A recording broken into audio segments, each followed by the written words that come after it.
Today I'm ranking every Mario game on the Wii, and in last place at number 17 is Dr. Mario Online RX. So I've never been much of a Dr. Mario person. The concept is fine, it's a puzzle game where you match colored capsules to viruses and clear the board, and the loop of getting faster and more efficient at that is satisfying for people who love that kind of thing. And Dr. Mario Online RX is exactly what it sounds like. It's Dr. Mario, it's on the Wii, it has online functionality, which was a nice touch because at that time there really weren't many puzzle games that you could play against real people online. Nothing is broken, nothing is poorly designed. The difficulty ramps up appropriately. If you already love Dr. Mario, then this game probably gave you a great time, especially since it had those online features. The problem is I've tried to get into this series across multiple entries, and the ceiling for me is always about like 30 minutes before I want to play something else. Clearing a board in Dr. Mario never gives me the same satisfaction as like a clean 4-line Tetris clear. Like, it's a competent game, it does exactly what it's supposed to do for an audience I'm just not part of. Every other game in this list gave me at least one moment where I could actually recall, and I'm just struggling to come up with one for this. Like, I've never really been into these kinds of puzzle games, and it's not like this is just a flat out bad game on this list that really fit into last. So, sorry Dr. Mario, but I still have this amiibo view, so we're cool. Let me just explain this list a little more before I move on. I'm just talking about original Wii games, so no virtual console, and this list is also far from objective. It's just my personal, very subjective list, and considering the Wii was my first home console, it will be heavily influenced by my own nostalgia, so be warned.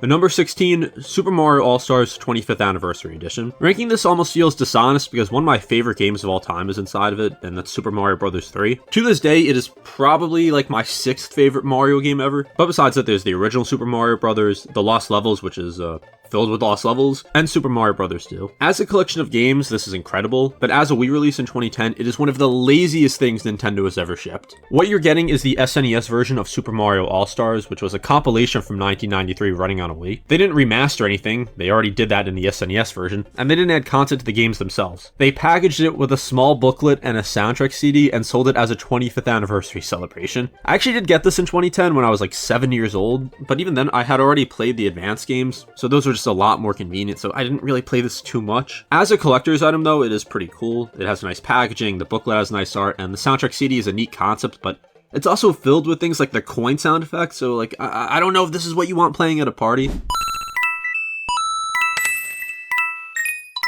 If you like having physical Nintendo history on a shelf like I do, then it is worth getting, and it's still not super expensive now. But as a game release, there's nothing to recommend here that you can't get better elsewhere, especially nowadays. The games inside are classics and of course deserve to be experienced, but this package is just solely a collector's item now. I have it this low not because the games are bad, obviously. If we're just going by the games themselves, it would be higher, but this release itself really did nothing to earn a higher placement. If you're looking for something with more effort put into it than Super Mario All-Stars on the Wii, look no further than the sponsor of this video, Bullies.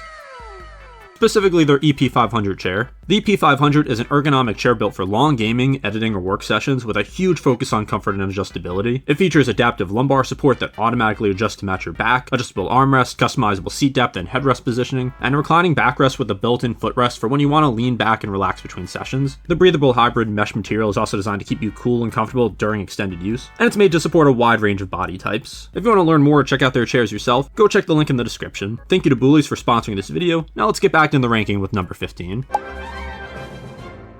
Number 15, Mario and Sonic, the Olympic Winter Games. So this series has always just kind of been there from 2007 to 2020, except 2018 for some reason. And the Wii had 3 of these titles, so I've always liked the Summer Olympics entries more. I just like those sports better. But that isn't to say that there's nothing here to love, far from it. While you'd expect more sports like track and field and swimming in the Summer Olympics, there's gonna be things like skiing and snowboarding here, and it is still pretty fun. You also have to do a lot of gestures with the Wii remote, and it's not perfect here, but I think it works fine enough. I think my favorite part here is the bobsled events. Like, trying to steer together with someone is more fun than it sounds, and I just like these chaotic co-op moments in this game. But besides that, the dream events are where the real creativity lives, same as the other entries in the series. The selection of winter sports also just limits how exciting this can get though. Like, there's only so many ways to make curling interesting before you've seen everything it has to offer. It does what it needs to do, and if the Wii remotes are already out and the group wants something everyone can play without any explanation, this works. But there really isn't much else to say about this game because I don't want to be repetitive with all the Mario and Sonic entries. I by far have the least experience with this, and I don't really know how I could put it higher.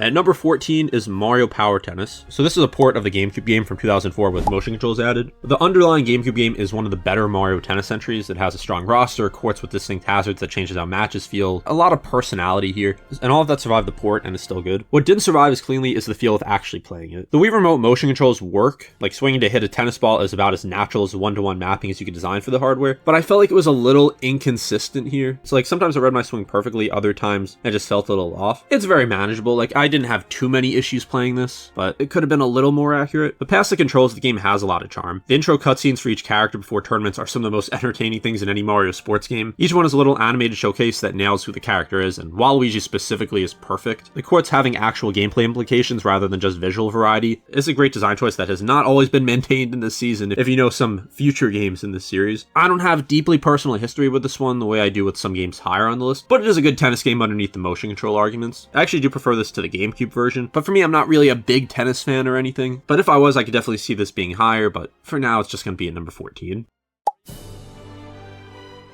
Number 13, Mario and Sonic at the Olympic Games. The 2007 entry exists in its own category because of what it represented at the time. We see Mario and Sonic today as friends, they're in Smash together, they've had all these Olympic Games over the years, but at this time, they were two mascots that defined a console war and just were complete rivals before this, and now they were just standing next to each other in an Olympic game on a Wii disc. Like with the Winter game I already talked about, this game itself is a collection of motion control minigames, and the truth is that the novelty of the crossover is doing most of the heavy lifting. The events are fun in short bursts, and some of the motion controls work better than others, and also seeing Bowser and Eggman competing in the shot put is just hilarious. But a lot of the events kind of aged a little poorly here. Like some of the games just have you pumping the remote back and forth, and it doesn't really go much more in depth than that. The dream events would become the best part of the later entries, but are pretty limited and underdeveloped here. And the overall selection of events is thin compared to what the series would eventually offer. And I do like a lot of the summer events. Some of my personal favorites are table tennis, dream table tennis, and the trampoline. What nobody can take away from this is just the first time quality. Like the first time these characters shared a screen and made this a wild crossover that seems very standard today, but at the time I could assure you it wasn't. Going back today, it kind of reveals how thin the game actually is, but there is still a lot to love here. And this game was never supposed to be that deep or anything, so you can still definitely have a great time with it.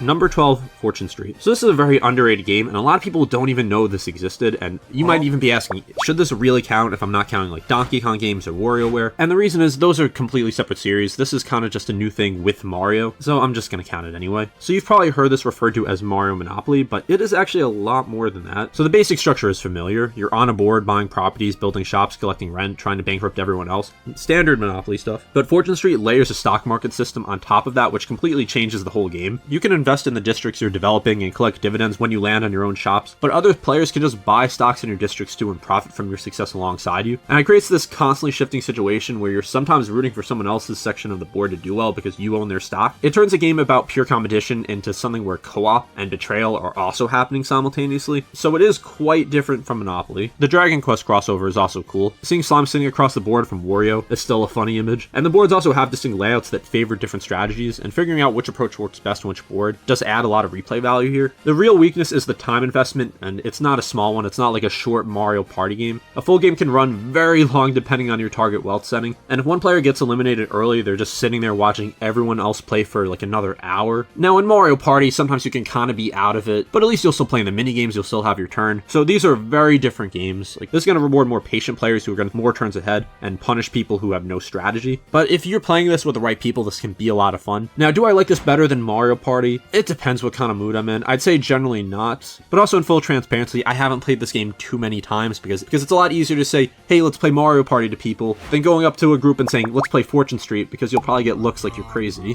And speaking of Mario Party, at number 11 is Mario Party 9. So this game introduced the shared vehicle system where everyone rides in the same car and moves as a group, and it brought in the dark ages of the Mario Party series. Okay everyone, Mario Party is no longer in the hands of Hudson Soft. What can we do for the next century? Maybe just replicate the style that worked so well for the previous games? Did I hear take all the strategy out of the game and remove all the personality? Because whoever said that, fantastic idea.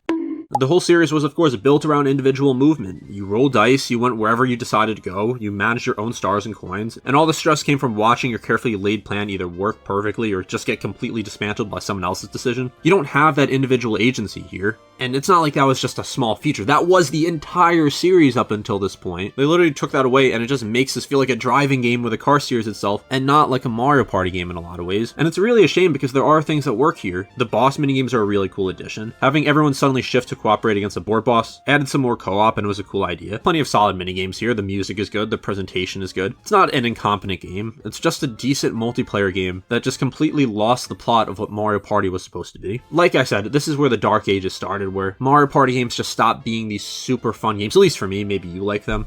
But it would be a long time until we'd have a true return to form Mario Party game. And I remember the first time I played this at a friend's house, and when we went into a game, I was just so confused why we were all in a car. And yeah, from that point forward, we just played Mario Party 8. So everything from here up is a game I genuinely love. Like games I grew up with, games I still think about, games I'd recommend without hesitations. These next 10 are some of my all-time favorites. And there's a big gap between number 11 and number 10. So here we have Mario Sports Mix. So Mario Sports Mix is one of my favorite sports games on this console, and I really don't see it get mentioned that much. This is a Square Enix and Nintendo collaboration, and the Final Fantasy company made a Mario sports game. And it packs 4 completely different sports into one package, without any of them really feeling underdeveloped. There's volleyball, dodgeball, basketball, and hockey, all sports I really like. None of them are deep simulations, and none of them are trying to be. They're just fast, fun, and chaotic because that's what you'd expect from a Mario sports game. Growing up, I played this constantly. My brother and I played it all the time, and the tournament mode specifically got an embarrassing amount of playtime. I always played as Mario, Luigi, and Yoshi as my team, and my brother would always play as Bowser, Bowser Jr., and I forgot who the last one was. But one of the best feelings in this game was winning a championship, especially on the hard difficulties, because some of these higher difficulties were actually pretty challenging. The honest criticism is that none of the 4 sports have enough depth to carry the game on their own. Like basketball is a great time, but doesn't have the mechanical complexity to stay interesting in long solo sessions. Hockey is pure chaos, which is either exactly what you want or a reason to stop playing after 20 minutes depending on your patience. Volleyball is the weakest of the 4 by a noticeable margin. It works, but it's probably the one people played the least if I had to guess. Especially in volleyball, it felt like sometimes the difficulty was just unfair. I think the best here is dodgeball. Either dodgeball or basketball, I should say. It was just satisfying when you finally hit someone on the other team. And I don't know, dodgeball is just a super fun sport. I also always found it kind of weird how if you threw the ball and they caught it, it didn't matter, because the way I've always played dodgeball is if you throw it and they catch it, you're out. But anyway, this is a very simple game, but it's just fun. That's what these games are supposed to be. They're not supposed to be simulation games. You get White Mage, Black Mage, Ninja, Cactar as the Square Enix representatives here. And there's also some really cool boards. Like I always love the Starship here. Definitely recommend this game if you're looking for a fun, casual Wii game.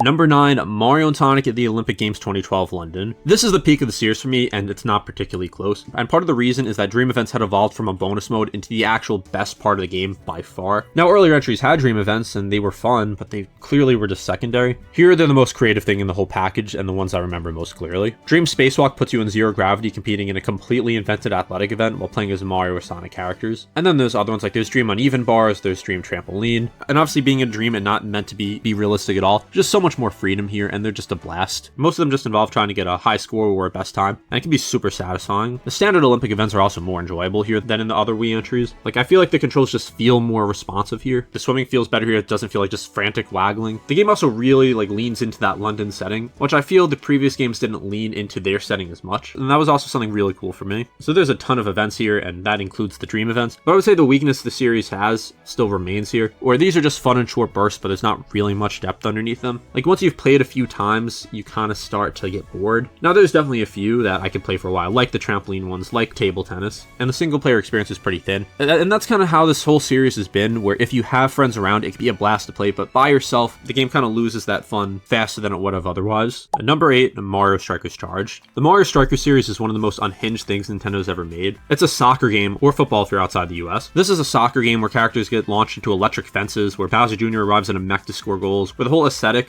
just has this very gritty look to it. The vibe is a lot less family fun and more what if Mario played soccer to the death, and even the music here is just fantastic, easily the best in the Mario Strikers series, and it really just adds to the feeling of this game. I don't know how else to explain it. I played this constantly growing up, always on when people came over, always the game when we needed something competitive that everyone could just jump into. And the Mega Strike system, where a captain charges a multi-ball super shot and the other player manually blocks each ball in real time, is one of the most stressful parts of this game, and it's one of my favorite parts. Also, if you're like me, there were probably times where you were moving someone out of the way when they were trying to save a shot, and I guess that kind of just brings the energy of this game into real life. But anyway, the single player is brutally difficult and unforgiving. The AI at higher difficulties beats you without mercy, and climbing through the cups requires actually being good. You have to think about your team composition, item usage, just reading the opponent's Mega Strike timing. I went through a phase probably around 15 years ago where I would just try to get through this tournament on the higher difficulty, where you play all the games and then get seeded into the playoffs, and this tournament was brutal. But the best part, with any Mario sports game, is the multiplayer. multiplayer. Now, I actually have not played this game in a while, but it's something I'd love to go back to if I got the opportunity. There is Mario Strikers Battle League now, but it just kind of lost so much of what this and even the GameCube version did. And I think the original Mario Strikers is actually on GameCube through NSO now, so honestly, I'd probably recommend that over the Switch version, and I don't know how close it is. Definitely a series you should give a chance to. Like, I don't even like soccer, but I love this game. Number 7, Mario Party 8. I love Mario Party 8, and it's actually a shock to me that this is even at 7 because I thought it would be higher, but I just didn't know where I could put it. Honestly, I think the next 3 on this list are just completely interchangeable. It's an early Wii title, so it leaned hard into motion controls because that's just what all games were doing at the time. So a lot of the minigames have motion controls. Like, some of these have aged pretty roughly,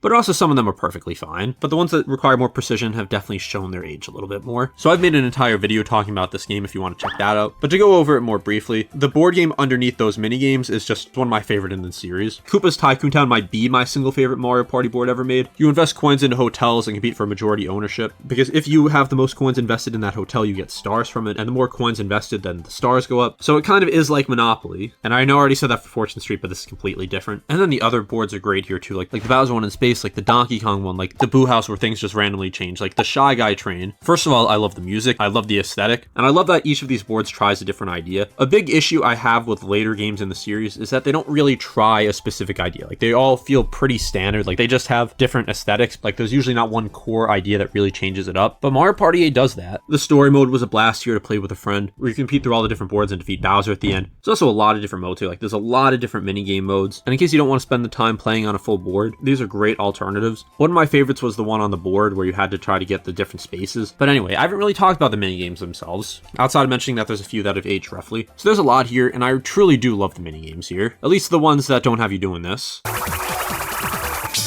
I think some of the best ones don't even use motion controls, like the knockout games, like the one where you're fighting to the death on the lava board. If you could probably tell, I like these kind of games where you just try to knock people off the board. Now, if you want to see me talk more about this game, go check out this video, but this is by far my favorite Mario Party. I've played this countless times, and this seems to just be the go-to Mario Party game for anyone my age. Like, I started college in 2021, which was well over a decade after this game came out, and this was still the Mario Party game I saw everyone playing. And honestly, like I said, this could probably be higher, but the next 2 are pretty much interchangeable. And at number 6 is Mario Super Sluggers. So this came out in 2008 and is still the most recent full Mario baseball game. Baseball is my favorite sport, so it only makes sense that I love this. And I don't know why we don't get more games like this. We always get a Mario Tennis, we always get a Mario Golf, but what about Mario Baseball? It also feels like the characters just matter more here, like their own strengths and weaknesses really play into it. Like, you have Bowser, who's just a powerhouse hitter, like he's pretty much a guaranteed home run, but he has terrible range in the field. There's Daisy, who has excellent pitching control, Yoshi, who's super fast and good fielder, Shy Guys, who aren't great hitters but have great gloves, and then you have more balanced characters like Mario and Luigi.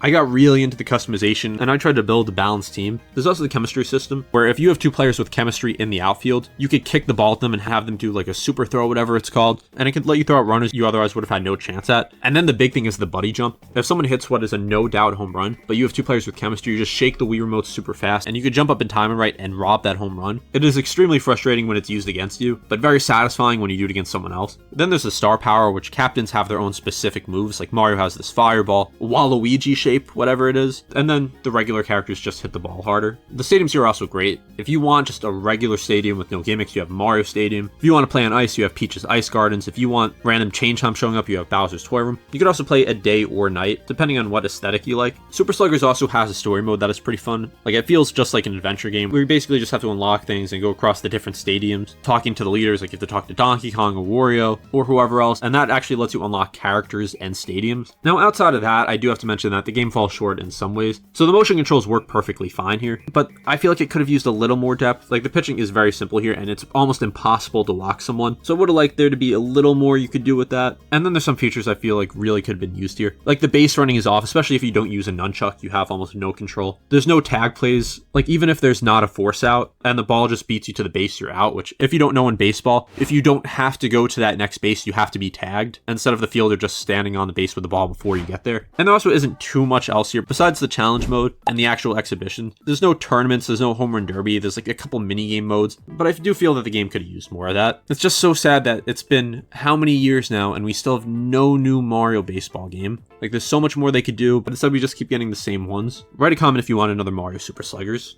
Number 5, New Super Mario Bros. Wii. This was one of the first games I got on release day, and my brother and I pretty much just played it through right after. So on the surface, this game doesn't seem like anything crazy, but it's just very nostalgic for me, and it just reminds me of a better time. This was also really before the series just got too formulaic, because the only game before this was New Super Mario Bros. DS, and I think both games have things to love about them that might be better than each other, but what New Super Mario Bros. Wii does better is the first 2D Mario game to have actual co-op multiplayer. You could play with up to 3 friends, and these levels were clearly built around it. Like something like Wonder I do love, but I can say that it's not really built as much with multiplayer in mind. Like here the levels get more zoomed out, and you could throw your friends in pits if you want, you could fight for items, and it's just fun to mess around in. The movement's better tuned here, the levels actually do get fairly creative, like especially some of the World 8 ones. There's also a lot of secrets here, like if you want to skip most of the game you can, which might be a negative to some people, but it was also satisfying just to find these in the wild, like not even using a guide. There are star coins in each level to unlock levels in World 9 at the end, and if you're like me, you probably remember a lot of specific levels here. The biggest drawback here is probably the difficulty. Like I never really found this game to be overly difficult, and it doesn't need to be Super Mario Bros. The Lost Levels, but I would have liked a little more of a challenge. Like it does ramp up a little bit in World 8, but it's still not something you're gonna have too much trouble with. It's definitely a conscious design choice to make this more accessible, but it's still fun regardless. The multiplayer is really what makes this game so good, and can't tell you how many times I went to a friend's house and played this. Now, is this actually better than Mario Super Sluggers and Mario Party 8? I don't know. I could literally upload this video and then after decide I changed my mind, just because it is extremely close, and it depends on the mood I'm feeling. I'm just very nostalgic for all 3 of these games, and it's just hard to go wrong with any of them. Now we get into the top 4, which are some of my favorite games of all time.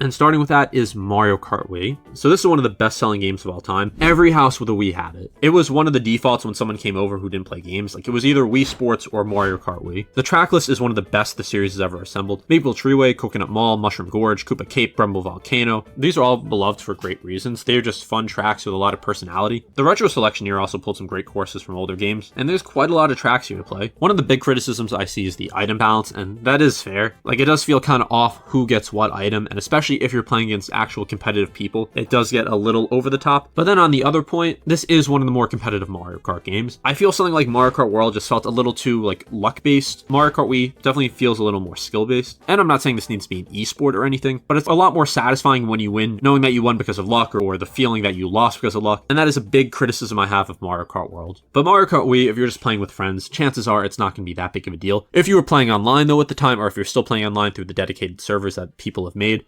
yeah, it can be a little annoying to see everyone playing as Funky Kong and doing these absurd shortcuts, but I never really played much of that. But even if you're not playing competitive, everyone knew that bikes were the way to go here, that you could do tricks in the air, and just made this game super satisfying to play. And I really like the motion controls here. Like there's some games where you could definitely say the motion controls brought it down, but I just loved it in Mario Kart Wii. Now at number 3, probably my 3rd favorite game of all time, Super Paper Mario. Another game I made a whole dedicated video about if you want to check that out. So I'm not going to go into every aspect of this game, but this is a very personal game for me. It's one of the first games I got on the Wii, and it's something I've probably played like 7 times, and I usually don't replay that many games. I honestly wouldn't be surprised if I played it more times. It looks like a side-scrolling platformer, and the first few minutes feel like that. Like it has the Paper Mario aesthetic, but doesn't feel like a Paper Mario game. But then you get the 3D flip mechanic, you learn that there actually is progression as you jump on more enemies, you get more health, you get stronger. You have some items that appeared in Paper Mario the Thousand Year Door, and of course there are plenty of secrets with the flip mechanic. And if there's one thing that you'll almost never see people criticize, it's the story here. It is the best in a Mario series by a large margin. It deals with a lot of themes that aren't commonly seen in the Mario series, and actually feels grounded in a way. And by that I mean that these characters like feel like they have real motivations, like they don't feel static, and that's something we really have not seen in many Mario games. But now what about the gameplay? So this is where a lot of the division happens. If you came in wanting Thousand Year Door 2, which would be a proper turn-based RPG sequel, then you might not be interested in this. The combat is very simple in this. You literally just jump on enemies and you can occasionally pick them up or use different pixels to attack them in different ways. And speaking of the pixels, they work as this game's partners. They do give you abilities, but they don't have as much personality. There are some chapters that drag, like the space chapter midway through the game is not great. Samus Kingdom I actually like because of the story implications and the music, but the gameplay itself isn't that great. But if you get past all of that, or if you like the more simplified combat and platforming here, that's where this game really shines. There is some light puzzle solving here, nothing too crazy. And the chapters here have some crazy ideas, like Merly's Mansion, which literally just has a sweatshop inside of it, like the Bitlands, where you have to rescue Tippy, who's your companion from Francis, who I guarantee you've seen even if you haven't played Super Paper Mario. There's the Underwear and Over there, which shows where you go when you actually get a game over. And there's a lot of side content on here, like 2 Pits 100 Trials, multiple pixels you don't need to get. And I could go on about this all day. And the reason I have it so high is just because I love this kind of game. I love the vibe of it. I love the characters. I love the story. I even love the gameplay and the 3D flip mechanic. Some people don't like this. Some people will have it pretty low. For me, it's always a game that'll be a personal favorite of mine. Now at number 2, Super Mario Galaxy 2. So I've went back and forth on the Galaxy ranking for years, but over the past couple years, I've kind of decided that Mario Galaxy 2 is my second favorite of the two games. So I think Galaxy 2 actually might be a better designed game in some aspects. Like, the levels are more consistent, there's a lot more ideas here, there's almost no filler across the entire runtime. Each galaxy introduces something and then does something with it, and it never feels like anything overstays its welcome. So also a lot more open levels here. So this is another game which I got day one, and I was really looking forward to it. Like, I remember going to GameStop, seeing all the advertisements for this, and just wanting it so bad because I love the original Mario Galaxy. And this game is great from the first Galaxy, all the way through the perfect run, which is the final challenge and one of the hardest things to do in any Mario game. Then there's also Yoshi here, who wasn't in the original. It gives you the flutter jump, it gives you some extra mechanics like grabbing onto these flower things. And I mean, it's always good to have Yoshi. Then there's new power-ups like the Cloud Flower, which is a personal favorite of mine. And these levels, like I said, are just fantastically designed, just super fun with very tight design. And really the reason that I have this at 2 compared to number 1 isn't because of the music, because the music is still some of the best in gaming history, like with Super Mario Galaxy 1. But it's just because these games are so close for me. But Galaxy 2 just loses some parts of the original Galaxy. Like, where Galaxy 1 had a much more emotional story, this doesn't really have one. I preferred the Comet Observatory over Starship Mario, and I liked how Mario Galaxy would sometimes give you time to breathe, while Galaxy 2 just felt like a much faster pace, which might be a positive depending on who you are. But for me, even though I like some of these levels better, the lack of story, the inferior hub world, the world map, and less time to really just take it all in is why I like the next game better. And at number 1, Super Mario Galaxy. So I got a Wii in 2008 when I was just 5, and I got Galaxy with that. This was not my first Mario game. I'd played games on the DS, like Super Mario 64 DS, but I just remember so many things from this. Just sitting on the chair in front of the TV, getting used to the Wii remote, just collecting all the star bits, wondering why I didn't have to jump into any paintings to go into levels, and then the music here. I love the Galaxy 2 soundtrack, but there's just something about the original Galaxy music that really just hit different for me. Like, it was the first game to go to space like this, and I used to be obsessed with space as a kid, so that's probably why it's so ingrained in my memory. The feeling of going to Good Egg Galaxy after Gateway Galaxy just felt magical, like I don't know how else to put it. It introduced all the gravity mechanics. That's still one of the most creative gameplay designs ever made, and of course Galaxy 2 has that too, but I wanted to save that description for this. The game also tries a lot of different ideas, and some to varying degrees of success. Like, there's the ball rolling, which I know many people hate, but I actually kind of like, even though it's not the most accurate with the remote. Same thing with the manta ray. I also just like how the game will have some of these slower paced levels mixed in between the more bombastic ones, and it just has like a quieter vibe about it. Like, you have the one galaxy where you go super deep in the water and then you come out and find a pirate ship, and that's something I felt like Galaxy 2 didn't really have as much of. There's not really much to say about the gameplay here compared to Galaxy 2 since they are very similar, but I just like the original Galaxy better just because it is very comparable when it comes to levels, but just has things that we really haven't seen in Mario games since, like the emotional story and that quieter vibe to it. Anyway, that is my ranking of every Mario game on the Wii. I'm sure that not a single person will agree 100%, and that's totally fine. Again, these are just my personal opinions. It's not criminal that I disagree with you, because there's no right way to enjoy any of these games, especially something like this, which is very nostalgic for me, which was my first home console. My memories of playing these games is obviously a big part of how I'm ranking them, and it can definitely still change as I think about it more. But anyway, let me know your rankings in the comments, and be sure to subscribe and join my Discord, because I think you'll have a lot of other videos you'll enjoy if you watch this all the way through. Thank you for watching, and I'll see you next time.